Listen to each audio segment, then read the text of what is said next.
secrets about Natalie? Shh. What is it? She hates your guts. What? Is that it? Oh, God. No, dummy, that's not the secret. But remember that? When she came to town and she became your friend and then she, made you fall in love with that dunderhead Seth and just so she could pull the rug out from underneath you and, oh, your poor broken heart. That was a long time ago, okay? Natalie and I are very close now, as close as two sisters could possibly be. Stop. I'm gonna cry. I'm out of here. Come on, play another game. I hate checkers. But you haven't heard the truth. Like I believe a word that you say, you're a loon. Or crazy like a fox. And if it's the latter, aren't you just dying to know what I know? Thanks again, Bo. Okay, but if Manning threatens Rex again in I any will way... call you right away. Good. Oh, I don't know if you heard the news about Rex and me. That you're engaged? He told you? No, he hasn't told me anything about it yet. I heard it through the grapevine.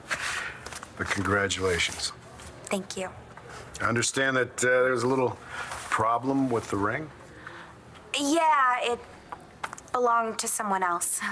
Marcy. Yeah. Rex bought it from a woman in Paris, Texas, and he had no idea what he was getting into. His heart was in the right place. Well, yeah, sure, it usually is. Don't take this wrong, but did he get that from a pawn shop? No, he knew the woman who sold it to him. Actually, she was his ex-girlfriend. You know, the less Balsam knows, the better. Maybe just, stay away from him until we get this settled. Not a big Rex Balsam fan, huh? Oh, he's all right. This is more about lying low if Ramsey gets wind that you're in Landview. I know. He's dangerous. Todd Manning, too. I was scared to death of both of them. Good. Listen, I'm gonna go out for a while, all right? I'm gonna go check on Marcy's case. John? Since Marty had Todd's picture on a dartboard, I assume she knew him, too. She knew. I don't get it. Vicky's such a great person. How does she have such a horrible brother? Well, really, you needn't be so rude. We're being rude? You barge into a house that doesn't belong to you and then start chiming in on a conversation that doesn't concern you? Nora, don't. It's not worth it. I was only trying to help. Renee? The last thing I want to do, the last thing that Clint wants to do is to cause you any kind of unhappiness, especially while you're still in mourning. Yes. Yes, I am in mourning. Okay. I will mourn my husband to the end of my days. But there is one person who has helped me in my grief, and it is this young man with his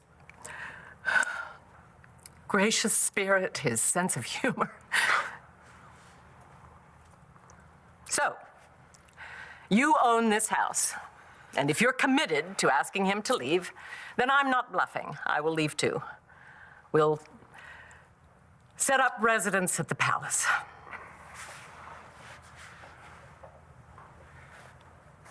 No. We can't allow that. So, Jared is staying, and so am I. And I hope that we never have to have this extremely unpleasant conversation again.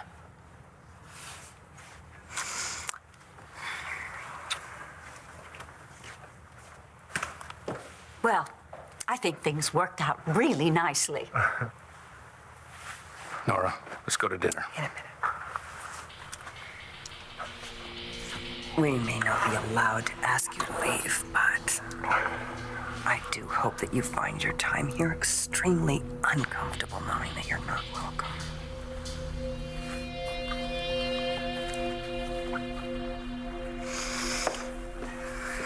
Thank you. I will sit down. Yeah. Really? How can you stand living in the same house with that woman? Well, she's been okay till now. Nora is a narcissist. Really, she's so self-absorbed. She's totally incapable of empathy of any kind. And of course, poor Clint is always drawn to domineering women are supposed to compensate for his own weakness. In other words, he's whipped. You betcha. Though I might have put it more delicately. So, what is it you want to know about me for this article? You bought that line. Bot? I'm not here to write an article about you. That's not the reason I'm here at all. Well, then what is this about? I am a friend of yours. Yeah, who's that? Does the name Charlie sound familiar? Rex seems like a fine young man, but I can't do this, Roxy. Why not? It ain't like you never lied before. So what's the big deal with this one? Can't hurt anybody. And you'll be doing Rex a favor by giving him the dad that he never had. And you'll be getting a great kid in the deal. Listen, I just want you to think about it. And I meant it before when I said it was life and death. And if Rex ever found out the truth, you won't be sorry.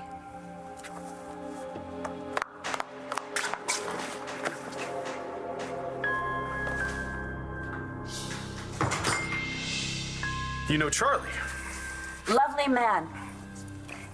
He told me that you were very upset with him for missing your lunch date.